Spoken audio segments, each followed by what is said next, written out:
ஆண்டவராக இயேசு கிறிஸ்துவின் நாமத்தில் என் அன்பின் வாழ்த்துக்கள். இந்த காலை தியானத்திற்காக நாம் தெரிந்து கொள்கிற வேத வசனம் சங்கீதங்களின் புத்தகம் 46ஆம் சங்கீதம் 1ஆம் வசனம். தேவன் நமக்கு அடைக்கலமும் பலனும் ஆபத்து காலத்தின் அனுகுணமான துணையுமானவர். தேவன் நமக்கு அடைக்கலமும் பலனும். வேதம் நமக்கு கற்றுக் கொடுக்கிறது, நம்முடைய இரட்சகராகிய தேவன் தான் நமக்கு அடைக்கலம்.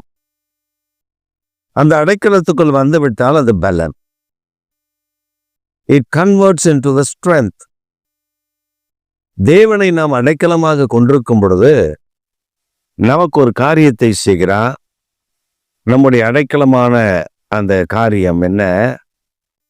இயேசுவே அடைக்கலமானவர்.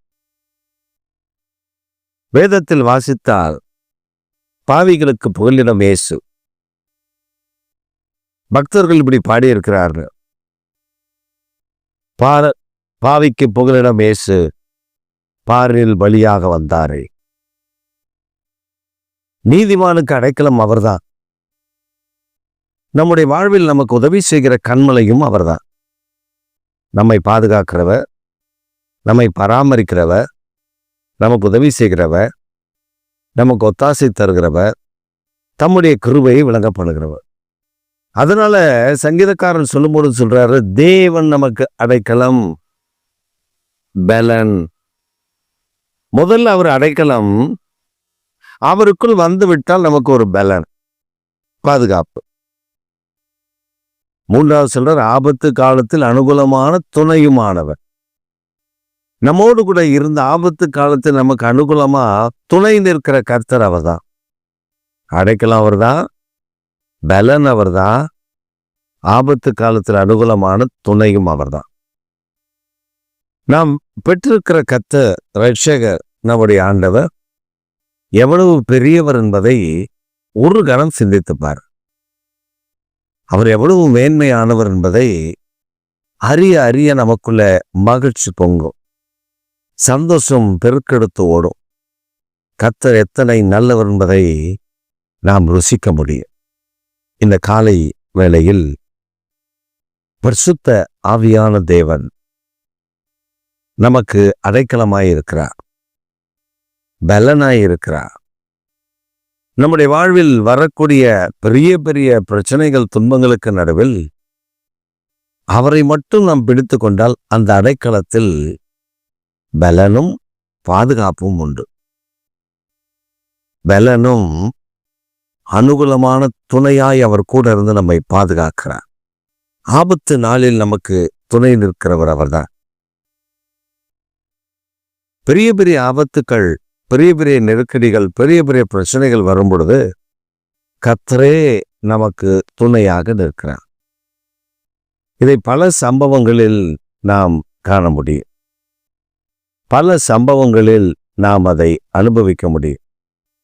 தேவனை நமக்கு அடைக்கலமாக கொண்டிருப்போமே, ஆனால் தேவன் நம்மை பாதுகாக்கிறவராக இருக்கிறார். ஒரு சமயம் ஒரு பெரிய காட்டாற்று வெள்ளம். அந்த காட்டாற்று வெள்ளத்தில் ஒரு குடிசை வீடு ஆற்றங்கரையில் இருக்கிறது. காட்டாற்று வெள்ளம் அவ்வளவு பிரபாகித்து வருகிறது. அந்த குடிசை வீட்டில் இருந்த 3 நபர்கள், ஒரு தாய், ஒரு தகப்பன், ஒரு மகன், அந்த 3 பேரும் அந்த தண்ணீரில் அடித்து செல்லப்படுகிறார்கள். அந்த 3 பேரும் ஐயோ என்று கத்துகிறார்கள்.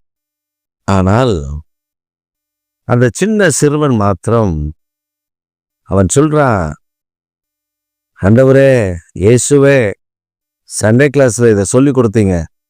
ஆபத்து காலத்தில் அனுகூலமான துணை, அடைக்கலமானவர், அவரே நமக்கு அரண் அடைக்கலமானவர், எனக்கு அடைக்கலத்தை தந்து எங்களை காப்பாற்றும் என்று அந்த சிறிய அந்த மகன் கதறின பொழுது எங்கிருந்து தான் வந்தது என்று தெரியவில்லை. இந்த காற்றாற்று வெள்ளத்தில் ஒரு மரம் இவர்களை நோக்கி வருகிறது.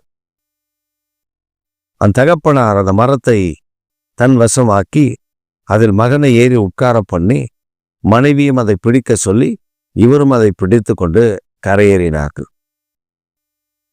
அப்போது சிறுவன் அடுத்த வாரம் ஞாயிற்றுக்கிழமை ஆராதனையில் சண்டே தன்னுடைய ஞாயிறு பள்ளியில் இதை சாட்சியாக அறிவிக்கிறார்.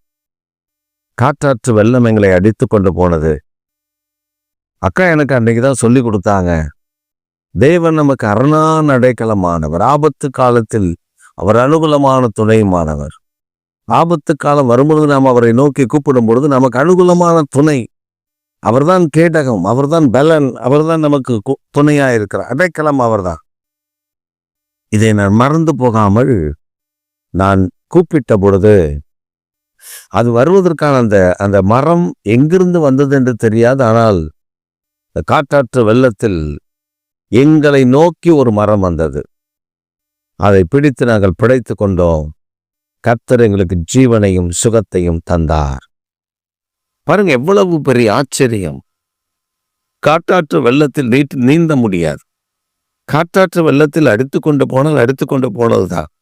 ஆனால் கர்த்தர் எவ்வளவு அழகாக அந்த சிறுவனுடைய ஜெபத்தை கேட்டு அந்த குடும்பத்தை காப்பாற்றி முழு குடும்பமும் கிறிஸ்துவின் அன்புக்குள்ள நிலை நிற்க கர்த்தர் அனுக்கிரகம் பண்ணினார். இந்த காலை வேளையில தேவன் நமக்கு அடைக்கலாம். நம்முடைய ஆண்டவராகிய கர்த்தர் நமக்கு அடைக்கலாம். நம் ஆண்டவராகிய இயேசு கிறிஸ்து சிலுவையில் அவர் ரத்தம் சிந்தி மரித்து 3ஆம் நாள் உயிரோடு கூட எழும்பினதுனாலே அவர் நமக்கு அடைக்கலமாக இருக்கிறார். Dear friend, those who are listening this word, please catch his promise into your heart and proclaim that Jesus Christ is my shelter. He is my shelter. He gives strength to me.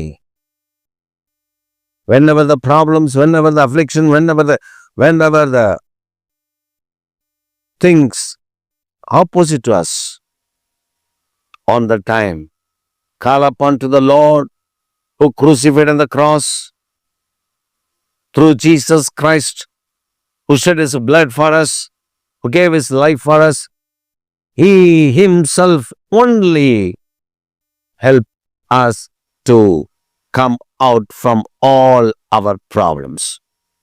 Today, my dear friend, if you are hearing this message in your life,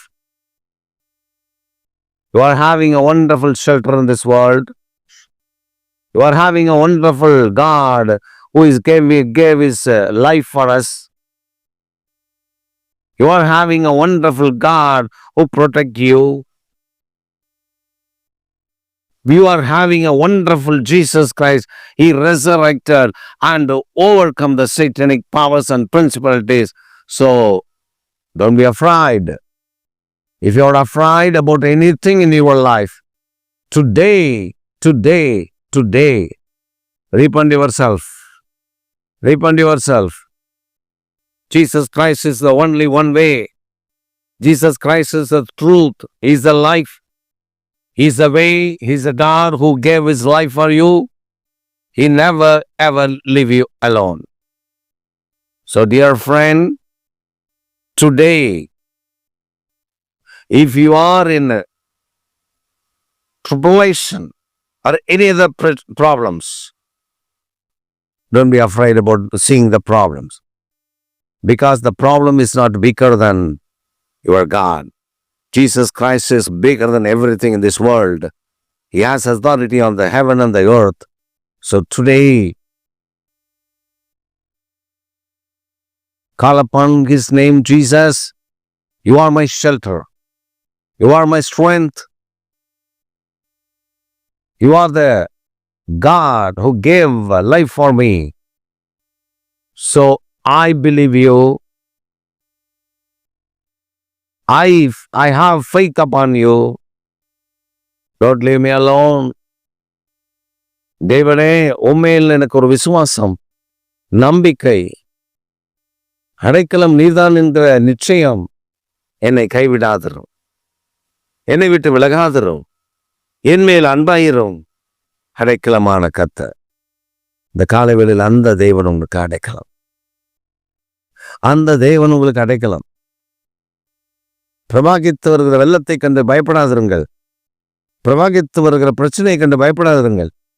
பிரவாகித்து வருகிற பிசாசுடைய போராட்டங்களை கண்டு பயப்படாதிருங்கள். ஏனென்றால் கொடியேற்றுகிற பரிசுத்த ஆவியானவர் உங்களோடு கூட இருக்கிறார். உங்களுக்கு விரோதமாக எழும்பி வருகிற பிரச்சனையை பார்த்து நீங்கள் பயப்படலாம். ஆனால் உங்களை உண்டாக்கின கர்த்தர் சர்வ வல்லவர் அதற்கு விரோதமாய் கொடியேற்றுவார். He lifts his banner before the problems. It cannot come and touch you because the protector, the savior, our God Jesus Christ is with you. He never allow to